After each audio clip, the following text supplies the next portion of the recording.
सच साहिब भाइयों और बहनों, आज के इस वीडियो में हम जानेंगे मीराबाई के गुरु संत रविदास जी की सत्य कथा। संत रविदास को भक्त रैदास, रूहीदास, रोबीदास के नाम से भी जाना जाता है, जिन्हें पारंपरिक रूप से परमेश्वर कबीर का समकालीन माना जाता है। संत रविदास जी काशी, उत्तर प्रदेश के चमड़े का काम करने वाले मोची समुदाय से थे, जो एक अछूत जाति मानी जाती थी। वह जूते बनाते थे और कबीर साहिब के अनुयायी थे, जो 625 वर्ष पहले धरती पर अवतरित हुए थे। परमात्मा कबीर के उपदेशों से अत्यधिक प्रभावित भक्त रविदास ने भगवान कबीर द्वारा निर्धारित उन्हीं सिद्धांतों का पालन किया, जैसे छुआछूत, जाति, पंथ, लिंग के आधार पर सामाजिक विभाजन, अमीर और गरीब के बीच भेदभाव, लोगों के बीच धार्मिक वर्चस्व और अंधविश्वास जैसी सामाजिक बुराइयों को त्यागना। भगवान कबीर के उपदेशों के समान भक्त रैदास ने भी व्यक्तिगत आधार पर आध्यात्मिकता की खोज में एकता का उपदेश दिया। उन्होंने प्रत्येक व्यक्ति को केवल एक ईश्वर, जो संपूर्ण ब्रह्मांडों का निर्माता है, की पूजा करने और मनमानी पूजा छोड़ने की शिक्षा दी। यह लेख भक्त रविदास के जीवन में घटी कुछ सच्ची घटनाओं पर प्रकाश डालता है, जो उन्हें एक महान समाज सुधारक और आध्यात्मिक नेता साबित करती है। आदरणीय संत गरीबदास जी के सद्ग्रंथ साहिब के अध्याय सुमिरन का अंग की वाणी और जगत गुरु संत रामपाल जी महाराज जी द्वारा अमर ग्रंथ के अनुवादित पुस्तक मुक्तिबोध में यह वाणी वर्णित है। गरीब रैदास रंगीला रंग है, दिए जनेऊ तोड़, जग जौनार चौले धरे, एक रैदास एक गौड़। काशी नगर में एक ब्राह्मण था, जो शुभ विचारों वाला तथा ब्रह्मचर्य का पालन करता था। वह भक्ति कर रहा था। उसने भौतिक सुखों का त्याग कर दिया और घर छोड़ दिया। वह एक ऋषि के आश्रम में रहता था।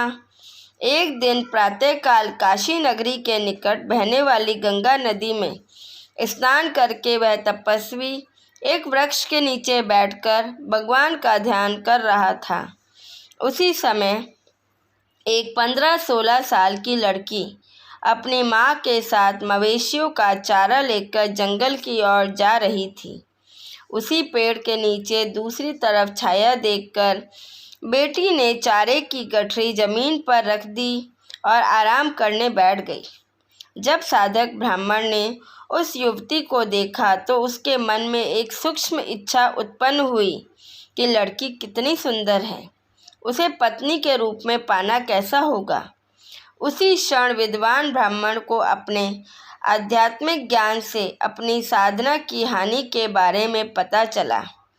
जेती नारी देखियाँ मन दोष उपाय, ताक दोष भी लगत है, जैसे भोग कमाए। जितनी स्त्रियों को संबंध बनाने की दृष्टि से देखा जाता है, उतनी स्त्रियों के साथ सूक्ष्म संबंध बनने का पाप लगता है।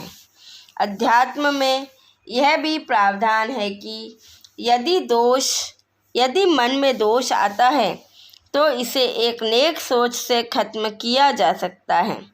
जैसे एक युवक साइकिल से अपने गांव आ रहा था। उसने दूर से देखा कि 3 लड़कियां सिर पर पशुओं का चारा लेकर उसी गांव की ओर जा रही थी। वह साइकिल से उनका पीछा करने लगा और एक लड़की पर मोहित हो गया, जो उन तीनों से अधिक आकर्षक थी। उस एक लड़की के प्रति एक विशेष जवानी का दोष उत्पन्न था।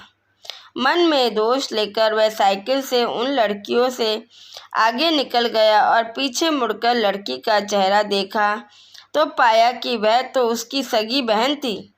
उसे देखते ही उसके मन में तुरंत अच्छे विचार आए और बुरे विचार ऐसे चले गए जैसे उठे ही ना हो। उसे अपना दोष महसूस हुआ, यानी आत्मग्लानि हुई। अच्छे विचार इतने गहरे हो गए कि बुरे विचार पूरी तरह नष्ट हो गए। एक धर्मनिष्ठ तपस्वी ब्राह्मण जानता था कि अच्छे विचारों की दृढ़ता और शुद्धता से बुरे विचारों का पाप पूरी तरह नष्ट हो सकता है। अतः वह उस कन्या के प्रति उत्पन्न बुरे विचारों का समूल नष्ट करके अपनी भक्ति की रक्षा करना चाहता था। इसलिए उसने मन ही मन सोचा कि काश वह मेरी माता होती। यह विचार वैसा ही था जैसे उस युवक ने अपनी बहन को बहन के रूप में पहचाना। तब गलत विचारों के लिए कोई जगह नहीं रही। वह लड़की मोची जाति से थी। ब्राह्मण की हार्दिक इच्छा थी कि वह उसकी माँ बने। 2 वर्ष बाद ब्राह्मण की मृत्यु हो गई। मोची समुदाय की उस लड़की की शादी हो गई। काशी नगर में एक जूता बनाने वाले के घर उस कन्या से उसी साधक ब्राह्मण का जन्म हुआ। वह बालक संत रविदास जी हुए। संत रविदास जी का जन्म 14वीं शताब्दी यानी 1377 में हुआ था। दृढ़ भक्त रविदास जी चर्मकार यानी जूता कारीगर का काम भी करते थे और कबीर परमेश्वर की भक्ति भी करते थे। एक दिन एक ब्राह्मण रास्ते में संत रविदास जी से मिला और बोला, भक्त, क्या तुम पवित्र गंगा नदी में स्नान करने चलोगे? मैं जा रहा हूँ। रविदास जी ने कहा, मन चंगा तो कठौती में गंगा। यदि मन पवित्र है तो गंगा में डुबकी लगाने की आवश्यकता नहीं। गंगा तो कठौती में ही होगी। कठौती आमतौर पर मिट्टी का एक बर्तन होता है जो पानी से भरा होता है, जिसमें मोची धागे के साथ साथ जानवरों की खाल को नरम बनाने के लिए डुबोते थे और फिर इसका उपयोग चमड़े के जूते बनाने के लिए करते थे। संत रविदास जी ने कहा कि मैं नहीं जा रहा हूँ। पंडित जी ने कहा कि लगता है जब से तुम कबीर जी के साथ रहने लगे हो तब से नास्तिक हो गए हो। तुमने अपना धार्मिक कार्य छोड़ दिया है। यदि तुम कुछ दान करना चाहते हो तो मुझे दे दो, मैं उसे गंगा मैया को दे दूंगा।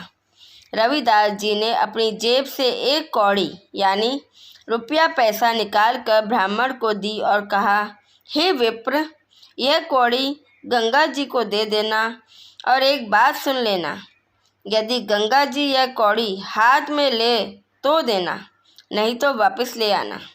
गंगा जी से कहना कि हे गंगा, काशी नगरी से भक्त रविदास ने यह कौड़ी भेजी है, कृपया इसे स्वीकार करें। पंडित जी गंगा नदी के अंदर चले गए और पानी के अंदर खड़े होकर यही शब्द बोले।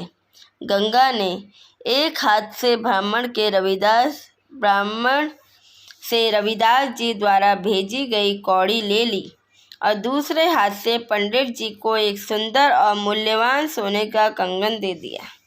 गंगा ने कहा कि यह कंगन बहुत कीमती है, इसे आप परम संत रविदास जी को दे देना और कहना कि आपने अपने हाथ से प्रसाद चढ़ाकर मुझ गंगा को कृतज्ञ कर दिया है।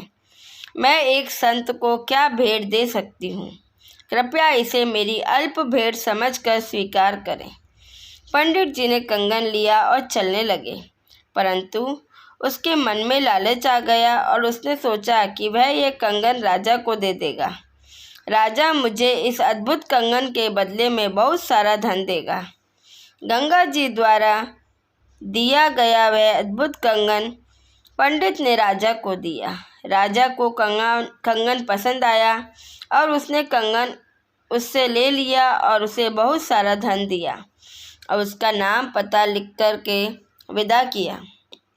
राजा ने वह कंगन अपनी रानी को दे दिया। रानी ने इतना सुंदर और मूल्यवान कंगन पहले कभी नहीं देखा था।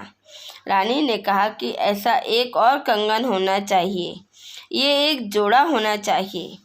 राजा ने उस पंडित जी को बुलाया और कहा कि वह पहले जैसा कंगन लाया था वैसा ही एक और कंगन ले आए। जितना भी पैसा लगेगा मैं दूंगा। अब उस धोखेबाज और लालची ब्राह्मण के सामने पहाड़ जैसी समस्या खड़ी हो गई। बिल्कुल ऐसा कंगन कहाँ मिलेगा? वह सभी सुनारों के पास गया, लेकिन कहीं भी उसे वैसा कंगन नहीं मिला। अंत में वह दुखी होकर संत रविदास जी के पास गया और अपनी गलती स्वीकार की। उसने गंगा को उनकी दी हुई कौड़ी देने और बदले में कंगन लेने की पूरी घटना बताई। फिर वह कंगन भक्त रविदास जी को ना देकर किस प्रकार मुसीबत में पड़ गया और राजा ने उससे क्या कहा आदि सब बताकर पंडित जी ने रविदास जी से अपने परिवार की जान बचाने की विनती की। रविदास जी ने कहा, पंडित जी, आप क्षमा के पात्र नहीं हैं, लेकिन आपका परिवार संकट में है, इसलिए मैं आपकी मदद करूंगा।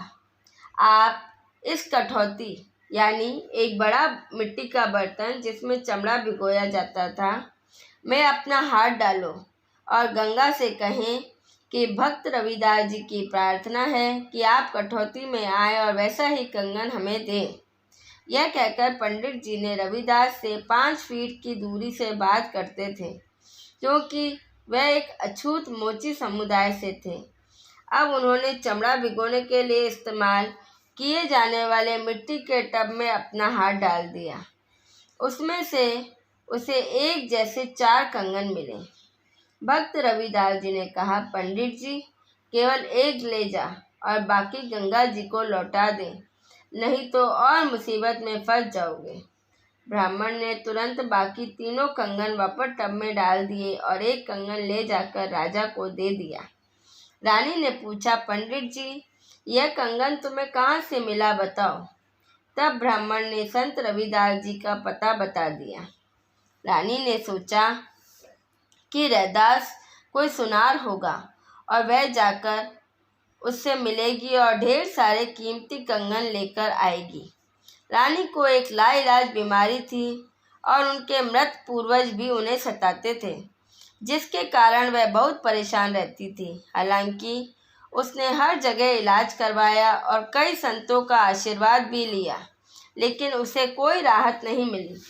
रानी दासियों और अंगरक्षकों के साथ लालची ब्राह्मण के बताए पते पर संत रविदास से मिलने गई। उन्होंने उन्हें प्रणाम किया और रविदास जी के आशीर्वाद देते ही रानी के शरीर की पीड़ा समाप्त हो गई। रानी को ऐसा महसूस हुआ मानो उसके सिर से बहुत बड़ा बोझ उतर गया हो। उसने संत रविदास जी के तुरंत चरण छुए। रविदास जी ने कहा, महारानी, मुझ कंगाल के पास कैसे आ गई? रानी ने कहा कि मैं इस स्थान को सुनार की दुकान समझकर आ गई थी गुरुजी। स्वास्थ्य समस्याओं के कारण मेरा जीवन नर्क बन गया था। बीमारी ने मेरे जीवन को बदतर बना दिया था, लेकिन अब मैं आपके दर्शनों द्वारा स्वस्थ हो गई हूँ। मैंने इसके इलाज में कोई कसर नहीं छोड़ी थी, लेकिन मुझे कोई फ़ायदा नहीं मिल रहा था। संत रविदास जी ने कहा कि बहन, तुम्हारे पास पर्याप्त भौतिक संपत्ति है, जो तुम्हारे पूर्व जन्म के पुण्यों का फल है। भविष्य में भी सुख पाने के लिए आपको वर्तमान में भी पुण्य करने होंगे। अब आध्यात्मिक धन भी इकट्ठा करो। रानी ने कहा कि संत जी, मैं बहुत दान पुण्य करती हूँ। हर महीने की पूर्णिमा को काशी में सामूहिक भोजन का आयोजन करती हूँ और आसपास के ब्राह्मणों और संतों को भोजन खिलाती हूँ। संत रविदास जी ने कहा, बिन गुरु भजन दान बिरथ है, ज्यों लूटा चोर, ना मुक्ति ना लाभ संसारी, कह समझाऊं तोर। कबीर गुरु बिन माला फेरते, गुरु बिन देते दान, गुरु बिन दोनों निष्फल हैं, चाहे पूछो वेद पुराण। रानी ने कहा, हे संत जी, मैंने एक ब्राह्मण को अपना गुरु बनाया है। रविदास जी ने कहा कि नकली गुरु से भी कोई लाभ नहीं होता। तुमने गुरु भी बना लिया, फिर भी कष्ट वैसे ही बने रहे, ऐसे गुरु का क्या लाभ? रानी ने कहा कि आप सच कहते हैं, आप मुझे अपना शिष्य बना लें। रविदास जी ने रानी को पहला मंत्र दिया। रानी ने कहा, गुरुजी, इस बार मैं पूर्णिमा के दिन आपके नाम पर सामुदायिक भोजन का आयोजन करूंगी। कृपया इस अवसर पर आकर हमें कृतार्थ करें। निश्चित तिथि पर रविदास जी राजा के महल में पहुँचे। आमंत्रित 700 ब्राह्मण भी भोजन करने पहुँचे। भंडारा प्रारंभ हुआ। रानी ने अपने गुरु रविदास जी को अच्छे आसन पर बैठाया और 700 ब्राह्मणों के पंक्ति में बैठाकर भोजन करने का अनुरोध किया। उसी समय उन्होंने अछूत जाति के रविदास जी को अपने साथ बैठे हुए देखा। उन्होंने क्रोधित होकर रानी से कहा कि यह अछूत रविदास यहाँ क्यों बैठा है? उससे जाने के लिए कहो, वरना हम खाना नहीं खाएंगे। रानी इस बात से सहमत नहीं हुई। उन्होंने अपने गुरु जी को बाहर जाने से मना कर दिया। संत रविदास जी ने रानी से कहा कि बेटी, मेरी बात सुनो, कोई बड़ी बात नहीं, मैं बाहर बैठूंगा। रविदास जी उठे और ब्राह्मणों के पीछे, जहां उन्होंने अपने जूते उतारे थे, बैठ गए। ब्राह्मण भोजन करने बैठे।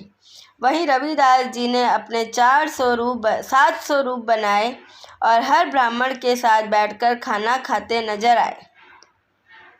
एक ब्राह्मण दूसरे से कहता है कि अछूत रविदास तुम्हारे साथ भोजन कर रहा है, इस भोजन को छोड़ दो। दूसरा ब्राह्मण कहता है कि रविदास तो आपके साथ भी भोजन कर रहे हैं। इस प्रकार रविदास जी ने सबके साथ भोजन करके दिखाया, जबकि वह दूर बैठे थे। यह उन सभी ब्राह्मणों को सबक सिखाने की लीला थी कि किसी को भी जाति के आधार पर लोगों से भेदभाव नहीं करना चाहिए, क्योंकि सभी भगवान की संतान हैं और उनके साथ समान व्यवहार किया जाना चाहिए। तब रविदास जी ने कहा, हे ब्राह्मणों, तुम मुझे कोई बदनाम करते हो? तुम मुझे क्यों बदनाम करते हो? देखो, मैं यहाँ बैठा हूँ जहाँ तुम्हारे जूते रखे हुए हैं। राजा, रानी, मंत्री और उपस्थित सभी गणमान्य व्यक्ति भी यह दृश्य देख रहे थे। तब रविदास जी ने कहा कि ब्राह्मण जाति से नहीं, कर्म से बनता है। तब उन्होंने सोने का जनेऊ अपने शरीर के अंदर दिखाया और कहा कि मैं वास्तव में ब्राह्मण हूँ, मैं जन्म से ब्राह्मण हूँ। फिर उन्होंने कुछ समय तक उपदेश दिया। सच्चिदानंद घन ब्रह्म की वाणी में कहा गया है कि कनक जनेऊ कांध दिखाया, भक्ति करी रैदासा, दास गरीब कौन गति पावे, मघर मुक्ति विलासा। उस समय 700 ब्राह्मणों को ग्लानि हुई और उन्होंने अपना नकली जनेऊ तोड़ दिया और संत रविदास जी के शिष्य बन गए और सच्ची भक्ति करके अपना कल्याण कराया। 700 ब्राह्मणों द्वारा उतारी गई जनेऊ के सूत धागा का वजन 1.25 मन था। आज के लिए बस इतना ही।